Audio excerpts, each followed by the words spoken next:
West Asia അതിനുവേണ്ടി America കുറേ കാലമായി ശ്രമിച്ചുകൊണ്ടിരിക്കുന്നുണ്ട്. അതിന് അമേരിക്ക ശ്രമിച്ചുകൊണ്ടിരിക്കുന്നത് അത് നമുക്ക് പ്രാവർത്തികമായി കാണാനുണ്ട്.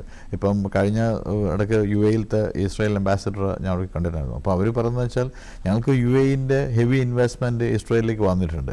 അപ്പോൾ ദാറ്റ് മീൻസ് പല ഇസ്ലാമിക രാഷ്ട്രങ്ങളും ഈ ഇസ്രായേലിന് ഒരു പ്രോ ലൈനിലേക്ക് പോയി തുടങ്ങിയിട്ടുണ്ട്. അപ്പോൾ ഈ ഒന്ന് അവരെ വീക്ക് മിലിറ്ററിയും വീക്ക് റെജൈംസും ഒക്കെയാണ്. പക്ഷേ ഇറാൻ എന്ന് പറഞ്ഞാൽ നേരത്തെ എല്ലാവരും പറഞ്ഞതുപോലെ തന്നെ ഇറാൻ ഒരു ഫുൾ ഫ്ലഡ്ജ് വാർ ഇറാനായിട്ടുണ്ടാകും. സ്വാഭാവികമായിട്ടും അതൊരു ഫുൾ ഫ്ലഡ്ജ് ആർമിയായിട്ടാണ് ഫൈറ്റ് ചെയ്യുന്നത്. ആ ഒരു പ്രശ്നം ഇസ്രായേലുണ്ട്. പിന്നെ ബെഞ്ചമിൻ നെതന്യാഹു എല്ലാവരും പറഞ്ഞ പോലെ തന്നെ ബെഞ്ചമിൻ നെതന്യാഹു ഒരുപാട് ഇൻറ്റേർണൽ ആയിട്ടുള്ള ഒരുപാട് ഫൈറ്റ്സ് നേരിട്ടുകൊണ്ടിരിക്കുന്നതാണ്. ഡെമോക്രാറ്റിക്കലി ഇലക്റ്റഡ് ഗവൺമെൻറ്റാണ്. അവിടെ പക്ഷേ ഈ പാർലമെൻറ്റ് നെസറ്റിൽ നേരത്തെ ഇപ്പോൾ അടുത്ത് തന്നെ പ്രതിപക്ഷം ഒരു പ്രമേയം കൊണ്ടുവന്നിട്ടുണ്ടായിരുന്നു. അതൊരു കഷ്ടിച്ചതിന് രക്ഷപ്പെട്ടാണ്. അപ്പോൾ സ്വാഭാവികമായിട്ടും അതിനുവേണ്ടി ആ ഒരു പ്രതിഫലത്തിന് വേണ്ടി ഇസ്രായേലി ജനത ഒരു എന്താ പറയുക അവരുടെ ഞാൻ അവിടെ പോയ സമയത്ത് കണ്ട ഈ മാസീവായിട്ടുള്ള അൺറസ്റ്റ് ഉണ്ടായിരുന്നു ഈ ബന്ദികളെ മോചിപ്പിക്കാൻ വേണ്ടി.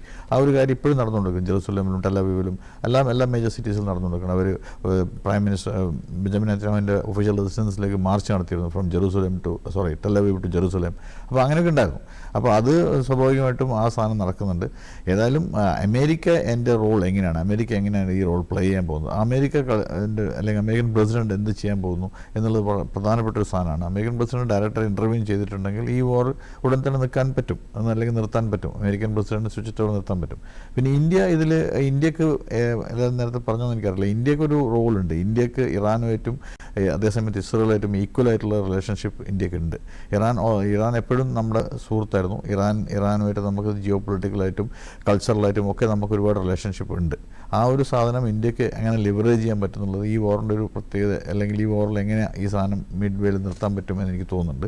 അതുകൊണ്ട് ഇസ്രായേലായിട്ടും ഈ ഗവൺമെൻറ്, ഇന്ത്യൻ ഗവൺമെൻറ്, ഇപ്പോഴത്തെ ഗവൺമെൻറ് ഇസ്രായേലായിട്ടും സെക്യൂരിറ്റി ആസ്പെക്ട്സിൽ ഒരുപാട് എന്താ പറയുക അലയൻസ് ഉണ്ട്. അപ്പോൾ അത് രണ്ടുപേരോട്ടും ഇതുള്ളത് കൊണ്ട് ഇന്ത്യക്ക് ഇതിലൊരു റോൾ പ്ലേ ചെയ്യാൻ പറ്റുമായിരിക്കും.